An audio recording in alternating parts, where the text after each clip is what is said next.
What's up? Honor Herman 26. I'm here to give you my ROH Civil Warfare review, my third Ring of Honor show live from Manassas, Virginia. A lot of you probably wondered for my specific thoughts on one thing. You'll be getting to that. And for those of you who don't usually follow my videos, yes, this is me. For those of you that know what I'm talking about. But overall, this is not the worst Ring of Honor show of the year. Some people thought it would be, but this show is actually very easy to sit through. Doesn't take all that long. If you watch this, and now I just finished Supercard of Honor 5 just like 2 minutes ago. If you watch this and that together, that should get you into Ring of Honor fully if you're not usually into Ring of Honor. And I'll be giving you my review of Supercard of Honor 5 a little bit down the line. But I want to do an individual review of this show for some of the reasons I just followed. Alright, opener was Eddie Edwards' 10-minute hunt. Basically, if you, what do you call it? You get to be the number one contender for the ROH TV title if you last 10 minutes with Eddie Edwards. First person to get the shot was Bobby Dempsey. This is probably the worst match of the night, but it didn't go all that long. I mean, the plot of the fact that they are both former members of Sweet and Sour Incorporated, so that was kind of good there, but this was just okay. Nothing really besides that. I really didn't expect much from it. 2 stars. Then we got consecutive matches of Briscoe Brothers versus Kings of Wrestling. The first one was Jay Briscoe and Claudio Castagnoli. They didn't get all that much time either, but this was still pretty good. I actually thought their match from Boiling Point was a little better. Live, this match was better, but on DVD, the Boiling Point match was better, just by a little bit. But this definitely set up Mark Briscoe versus Chris Hero very well. And basically, I'd like to see Jay Briscoe and Claudio Castagnoli maybe get more time on a future show. I know we've seen them face with a lot of time during the Briscoes versus Kings of Wrestling tag team matches, and we'll see more of this on the line. Like in Collinsville, there's a 6-man tag with Amazing Kong and Sarah Del Rey in it. So I just want to see maybe them as singles get a little more time, and maybe even Mark Briscoe and Chris Hero as well, which is the next match. Is definitely the better of the two. 2.5 stars for Briscoe and Claudio, but definitely the better of the two for Mark Briscoe, Chris Hero. I thought Chris Hero definitely made Mark Briscoe look very good as a singles competitor here. It was very just a solid 3-star match. Nothing besides that really. And then they brawled a little bit after the match, and that set up what happened the next night, and that set up what happened at Death Before Dishonor. So just very good storyline stuff here. 3 stars. Then we got to a match that was live, probably the match of the night, but on DVD wasn't. Roderick Shawn versus Erick Stevens. This match was good, but it wasn't anything spectacular. I've seen them put on way better matches than this. I mean, this didn't get all that much time, but this probably was still a good match. They put on way better matches than FIP, and their feud in ROH, they definitely put on better matches than this. I wouldn't call this their worst match ever, because I've seen a couple in FIP that were worse, but you know, they have a lot of good chemistry together, so they probably should put on better matches than this coming up, so 3 1/4. Then we got to a match which the crowd made a lot better than it probably should have been. Kenny King and Colt Cabana. This match was a great comedy match, just a lot of snapmares, and just there's the one certain guy who always brings the snapmare sign. He's black, and him and Kenny King had a lot of good interaction.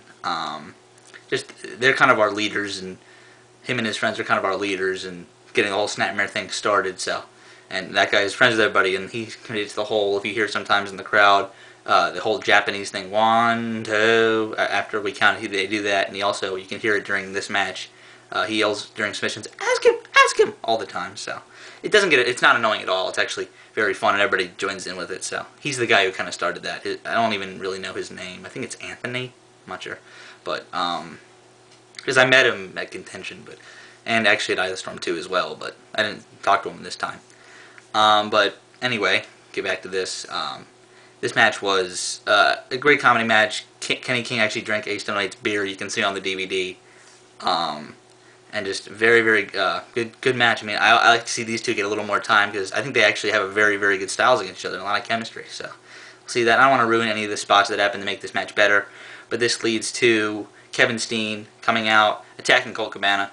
And then them starting the match with Christopher Daniels. 3 stars, by the way, if I didn't say it already, for Kenny King, Colt Cabana. And then Christopher Daniels come out and they have their match.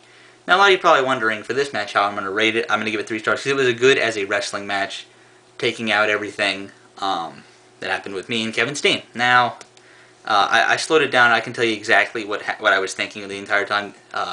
Kevin Steen pitches him to the outside. He kind of goes to my corner where I'm sitting to just get some heel heat, but I had to open my mouth and say, "You suck," right to him. And then he looks at me and says, "What?" And I stand up and say, "You suck," and point towards him. Then you can clearly see I thought he was going to try and hit me or like fake hit me to make me look stupid. So I put my hands up like this to try and block it. But then he actually kisses me and everything. No, it was not fun at all. He put me over. One guy told me, a lot of people come out to me after the show and said he put me over in the crowd. So everybody in the Manassas knows, in the Manassas kind of ROH community now knows who I am. So, not that they, whatever. And I was talking to Kenny King for a little while after the show, and he said, I don't want any part of Kevin Steen, so it was really funny there. But just that was a good match as well. But you know, just I've always wanted to be on a Ring of Honor DVD, but not really in that way. And it was not the brightest moment of my life, but I still had a great time at the show, honestly. And just a little bit of a embarrassing moment for me there, but everybody jokes about it with me, and now I'm recognized as the guy that got kissed by Kevin Steen in Manassas, Virginia. I don't know. Let's move on. Let's move on to the main event, shall we? Yeah, that's probably a good idea. Tyler Black and Delirious versus Austin Aries and Rhett Titus is the match of the night. This match didn't get all that much time either. None of these matches really got all that much time. It was probably the shortest Ring of Honor show maybe ever. But this was very, very good for the time it went. We got to see a lot of storyline, a lot of good stuff there with Black and Aries in the ring. They had some very good sequences. Titus looked probably the best he ever looked in this match because he was finally in the main event. And Delirious definitely needed some time off because of this injury thing, but he definitely did a good job in this return match. So 3.5, definitely. This is probably the shortest Ring of Honor show in Ring of Honor history. There's barely over 2 hours. 7.25. Still a very, very good show though. For what it was a very, very good show. And I definitely agree with all the people that have said Ring of Honor should run all their bigger shows, should probably run single shows. I definitely agree with that. I don't know what they would have done to the Manassas, Virginia network. I don't even know the word. Market. But they're making that the Richmond market. But, you know, I don't really know what they would have done to markets like that. That's why they don't run in Edison anymore. I mean, for all the big Chicago shows, I don't know what. Maybe they can make Dayton and St. Louis a weekend now, you know.